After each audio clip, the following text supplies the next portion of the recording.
Eu gostaria de completar essa resposta e dizer o seguinte, sabe o que me irrita nisso? Tudo me irrita aquilo que as pessoas dizem assim, não, escondido pode, mas em público não pode.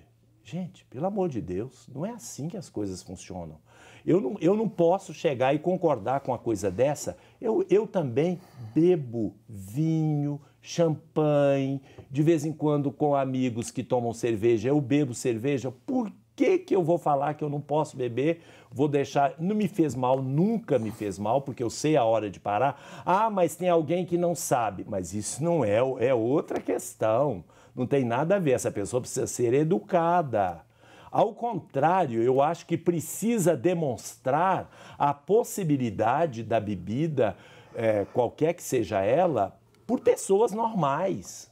Por pessoas normais, o que é diferente de cigarro. Porque o cigarro faz mal, objetivamente faz mal. E eu não vejo ninguém preocupado em proibir cigarro na festa do padroeiro se a festa está sendo feita lá no campo, no lugar ao ar livre. Pode fumar à vontade. Isso faz mal. E é vício. E esse vício faz mal desde o primeiro cigarro que você põe. E é muito mais difícil controlar porque ele tem já objetivamente a nicotina que leva a pessoa à dependência. Enquanto que o vinho, não. Eu não sou dependente de vinho. Eu não sou dependente de cerveja. Então, pelo amor de Deus, eu acho que isso é muito estranho, as pessoas ficarem criando problema com relação a isso. E eu vou dizer mais. Você faz uma festa e não há nenhuma bebidinha, o pessoal fica, sabe quantos minutos na festa? 20 minutos, vai todo mundo embora. Sabe? E aí o padre, coitado, que esperava uma rendazinha boa, fica a ver navios, costuma ter prejuízo. Eu não estou querendo dizer com isso que deve ter bebida para dar lucro. Não estou dizendo isso, até porque a bebida não dá lucro. Estou dizendo isso que a festa perde o seu caráter festivo quando não existe nenhuma possibilidade de tomar um vinho, tomar enfim...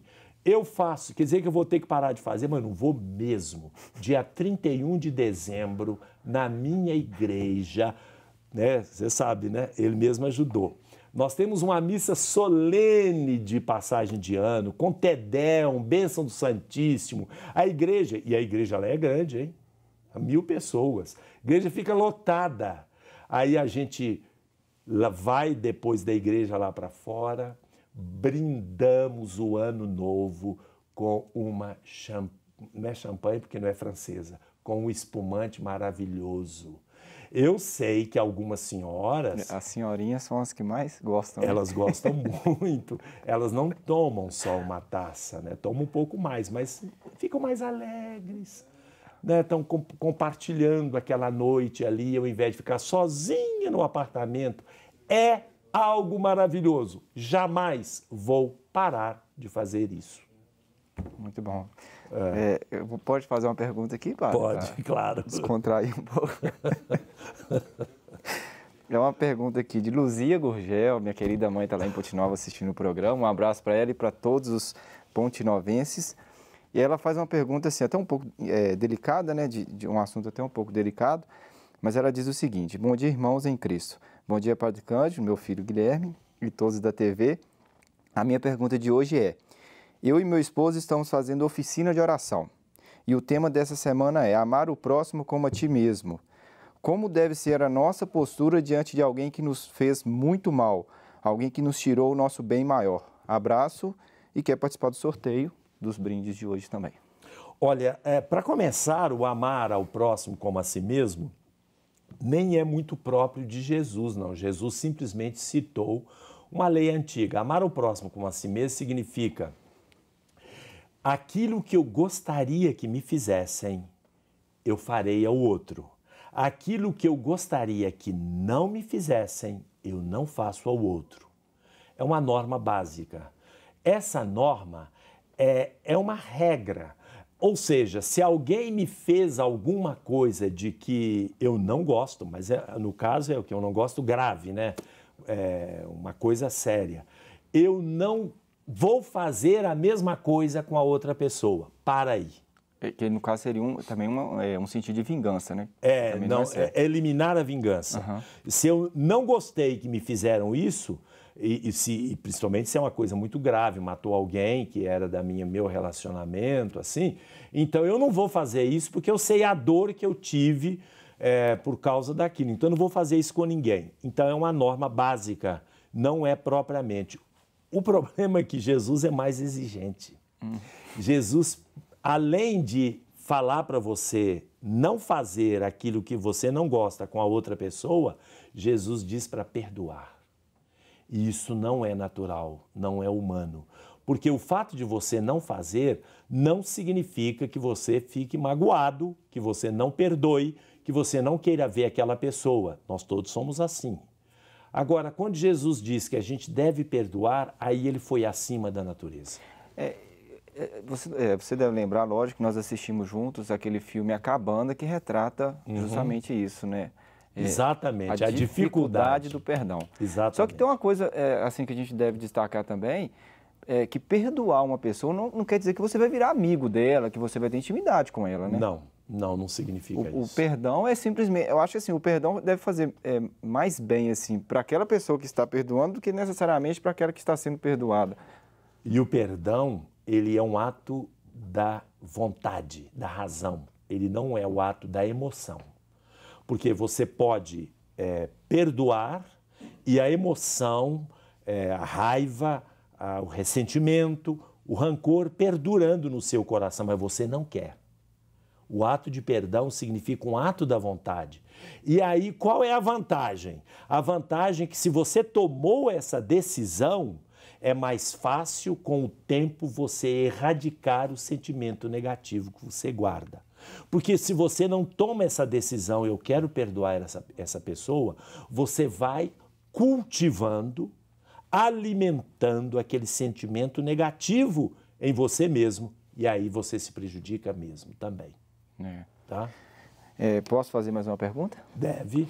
Essa aqui é do Padre João de Deus, lá da Cidade Grande Nova. abraço, Padre João de Deus. Amigo queridíssimo, Padre João de Deus. Ele diz o seguinte: pede que o Padre Cândido faça um comentário sobre a questão do ensinamento religioso nas escolas públicas, algo também que está dando muito problema, né? Que está tramitando no Supremo Tribunal Federal. E ele pede também que o senhor faça a diferenciação entre laicidade e laicismo. O laicismo corresponde também a secularismo. Significa exatamente o ódio à religião, digamos assim. O Estado laico não significa que você esteja contra a religião, mas, ao contrário, que você permite as várias expressões religiosas de maneira democrática, respeitando-as. E até mesmo quando estas expressões religiosas fazem um bem público, ajudá-las, porque é bom para o país. Seria muito interessante, por exemplo, que todas as atividades feitas pela Igreja Católica, pelas comunidades cristãs, enfim, por todos, tivessem apoio do governo. Porque se fosse o governo a fazer isso, o dinheiro ia ser roubado e não ia atingir as pessoas. Enquanto, quando são comunidades cristãs que fazem com idealismo, o dinheiro chega no lugar, integralmente, se faz muito bem. Por exemplo, você pega uma escola particular e uma escola pública. A escola pública enterra o seu dinheiro de impostos na corrupção. Você pega uma escola particular, o dinheiro confessional, onde existe idealismo, não essas escolas confessionais que só tem o nome de católica para receber isenção de imposto.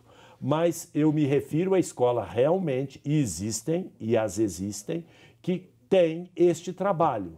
Pega o São Bento do Rio de Janeiro, a melhor escola do Brasil. O São Bento do Rio de Janeiro, um aluno lá custa 10 vezes menos do que um aluno de uma escola pública vagabunda. Ou seja, compensava, mas o Estado não faz isso. Então, laicismo é ódio à religião, é o ismo que vai fazer isso. Já laicidade significa autonomia das realidades terrestres, que devem ter essa autonomia. A igreja não tem que se miscuir nas coisas do governo e nem o governo nas coisas da igreja. Até porque quando a igreja se rende a algum governo, seja ele qual for, porque há alguns lugares que a igreja, quando tem um governo, ela está a favor dele e mais do que a favor, é cooptada por ele. Aí depois muda, ela fica contra. Aí não tem credibilidade nenhuma. A igreja e o sistema de governo, os dois são autônomos. A igreja pode realizar a sua crítica, porém, naquilo que prejudica a população, mas de qualquer tipo de governo, não de um ou de outro. Mas é o governo, o Estado, as instituições públicas, elas são autônomas. A igreja não tem que meter o bico lá, não. E a igreja também, esse Estado não pode ficar metendo o bico na igreja. Ou seja, para ser bispo, para ser padre, tem que ouvir o prefeito, ouvir o governador, ouvir o presidente da República. Como acontece na China, por exemplo. Aí não. Então, acho que é essa a pergunta. Você acha, assim, que essa igualdade, igual você falou, que a quantidade de fiéis católicos que deixaram a Igreja Católica, você acha que nas escolas também, de acordo que foi igualando, assim, né, a quantidade de gente que é católico, tem outras religiões também, pode favorecer para que eliminasse? É porque, assim... porque eu não respondi sobre o ensino religioso, isso, né? Porque eu falo, antigamente, principalmente quando eu estava na escola, né, o ensino religioso, religião, né, que chamava lá onde eu estudava, era mais assim, voltado para a Igreja Católica. A gente sempre aprendia tudo, né, sobre Maria, sobre o texto. Assim, era um ensino religioso voltado para a Igreja Católica. Só que hoje, assim, o número de alunos católicos diminui e o número de alunos da Igreja Evangélica aumenta. Crescem. Eu acredito o seguinte, nós temos que já chamar de intervalo, mas daqui a pouco, só para completar. Só que para o ensino religioso é uma matéria muito complexa. Vou falar isso no próximo bloco, daqui a pouco.